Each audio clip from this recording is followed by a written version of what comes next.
Halo teman-teman, pernah nggak sih kalian berpikir jalan yang bagus, jembatan yang kokoh, atau tempat wisata yang ramai itu bisa berdampak besar bagi kehidupan kita loh.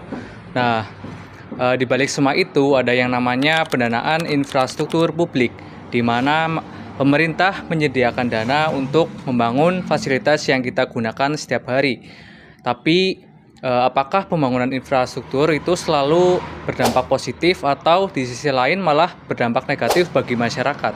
Nah, di video kali ini kelompok kami akan membahas mengenai pendanaan infrastruktur publik dan juga dampaknya terhadap ekonomi lokal, serta studi kasus nyata di Menara Teratai Purwokerto. Oke teman-teman, di video kali ini aku akan membahas mengenai pengertian dari pendanaan infrastruktur publik. Yang pertama, pendanaan. Pendanaan merupakan penyediaan atau pengalokasian dana untuk membiayai suatu proyek. Yang kedua, infrastruktur, yaitu bangunan atau sarana. Yang ketiga, yaitu publik, berkaitan dengan masyarakat atau khalayak umum. Sedangkan pendanaan infrastruktur publik itu merupakan penyediaan dana untuk memelihara, mengembangkan fasilitas umum yang digunakan oleh masyarakat seperti jalan raya, sekolah, rumah sakit, bahkan transportasi umum. Nah, untuk penyediaan dana itu biasanya berasal dari pemerintah, bisa juga lewat pihak swasta atau kerjasama lainnya. Untuk memahami materi ini, yuk kita simak video berikutnya. Nah, sekarang aku mau jelasin tentang sumber pendanaan pembangunan infrastruktur publik. Di Indonesia, sumber pendanaan infrastruktur publik itu tidak hanya dari satu sumber aja. Jadi yang pertama ini ada dari APBN, yaitu anggaran dari pemerintah pusat.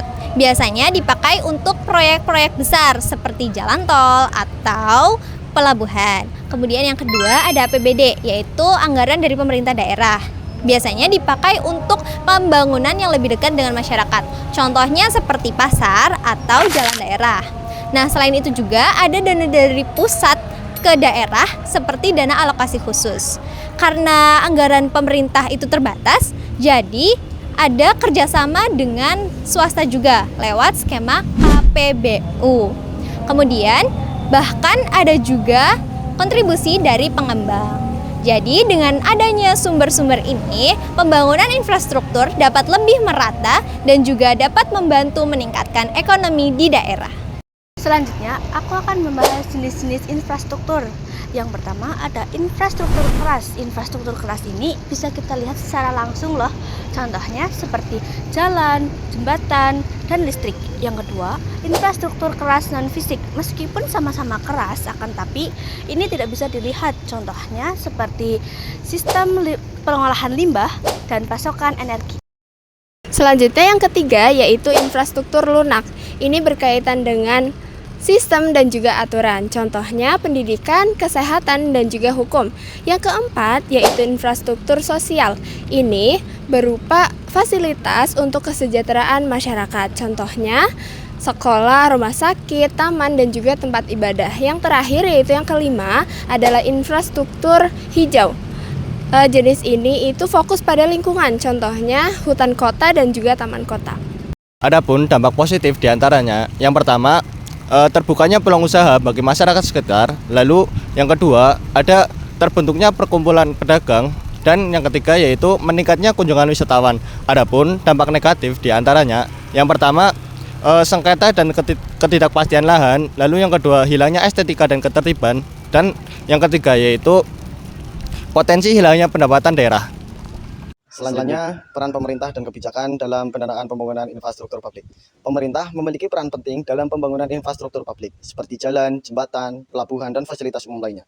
Infrastruktur ini dibutuhkan untuk mendukung kegiatan ekonomi dan kesejahteraan masyarakat. Selain itu, pemerintah juga berperan sebagai perencana, yaitu menentukan proyek apa yang dibutuhkan masyarakat. Kedua, pelaksana, yaitu membangun dan mengelola infrastruktur. Dan yang ketiga, yaitu pengawas, agar pembangunan bisa berjalan sesuai aturan dan tepat sasaran. DA itu jalan baru ya, jalan anyar lah. Sesudah adanya DA, kita jadi bisa berjualan, mengais rezeki lah di sini. Jadi dengan adanya Menara ini bisa membuka peluang usaha gitu ya Bu? Iya. Ya, lumayan lah, tambah-tambahan tiap hari ya.